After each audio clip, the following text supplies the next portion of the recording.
at the melt, which is what's going on here right now. Actually, it's pretty crazy what a week can do around this place. We had 20 some below last Thursday, and today or yesterday we were up to 50 degrees. So from the perspective of the wolves, it's kind of a crazy time, and we're going to see the snow conditions decrease, lots of things coming out of the snow, certainly a lot more digging and exploring as the ground thaws, and definitely see the influence of a lot of birds of prey that are circling around, picking up on old carcasses and things. The crows are back. We do see ravens again actively within the enclosure, and certainly as dark spots occur on the ground, you're going to get a lot of investigation. So we see here the males all in their tail wag, kind of greeting. Bolts just did a food bag to Denali. Denali dropped his ears when Aiden came over. Aiden's going to join Luna in digging around in the front of the enclosure. Bolts has a little bit of a tail posture there towards Aiden, but really we haven't seen any progression of his status as he turns 3 next Tuesday. He will be 3 years of age. So we're working on trust issues with him yet. Got to be very careful about ice conditions for staff as well as wolves inside the enclosure. Certainly if staff were to slip and fall, it can trigger easily at least a testing behavior, if not maybe a little bit more predatory behavior from the wolves. So we want to be very careful of our footing. We certainly appreciate Lori's donation of the yak tracks. That has been a savior in this past week as things start to melt. They still kind of freeze at night, and that makes things kind of crusted over early in the morning when we do wolf care. So as I said, we are seeing some interest in spring, and Luna is one of those that is kind of got a little spring fever going on. She is interested in what wolf care staff are picking up out of the snowbanks and out of the hay bales. She doesn't always want to let go of her beaver carcasses. Normally we leave those things in there, but as things start to materialize out of the snow, we kind of want to know what's current and what's fresh, and so we're taking anything old out that we see, and then we'll be able to kind of keep track of what's coming out of the snow. But like I said, the straw, that's a Working for Wolves project, so those of you who are on that project, we got a lot to do. So like I said, Luna's got a little spring fever. Its temperatures are definitely in the 50s. Today is a little rainy, although I don't see much rain coming down. It's certainly one of those things that will help clear out the snow and the ice, is a good rainstorm. So that's been keeping the wolves pretty stimulated. Obviously, as the wolf care staff pick up scat, that's always a stimulus.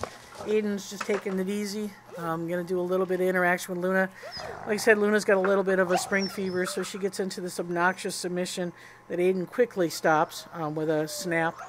And certainly Luna has this preemptive strike, preemptive kind of a whine to Aiden's dominance. But she does, like I said, this obnoxious submission, and makes for an interesting interaction between her and Aiden, and then proceeds to go and again dig up some items out of the snow and just kind of prance around, and then she's going to follow up with a play bow invite chase with the other pack members.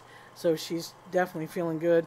Obviously the winter is on the downhill slide. We can still have a lot of snow yet in March, but the way the jet stream looks like, we're going to be probably immune from too much cold from now on, so that's a good thing for Luna. That straw, like I say, will stay there till the Working for Wolves program. And we have been noticing, and you can see a little bit here, a tendency of Aiden. He's on a determined mission. He lifts his nose up and sniffs the air and runs to the back of the enclosure. We've been seeing some signs of something hanging around in the backyard. We've got lynx that are around town. We've got some wolves that are around.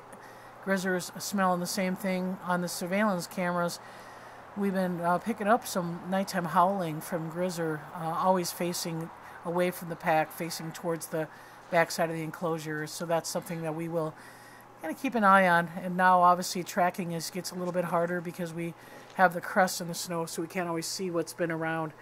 But other than that, things are going well, and Grizzer is we took a little straw off the top of his den, tried to get rid of some ice and snow. He actually slipped a little bit on Thursday and tweaked his knee a little bit. So with the snow conditions turning to ice, we always want to make sure, especially for these older animals, that they've got good traction. And so we'll be moving hay around to keep that ice covered. Again, took a lot off the top of the den, so it was a little bit easier for him to climb up there. So you're going to see lots of hay around the enclosures.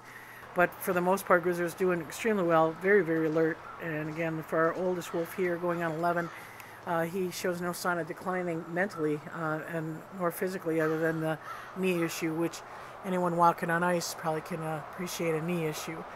So that's word from the wolf packs here.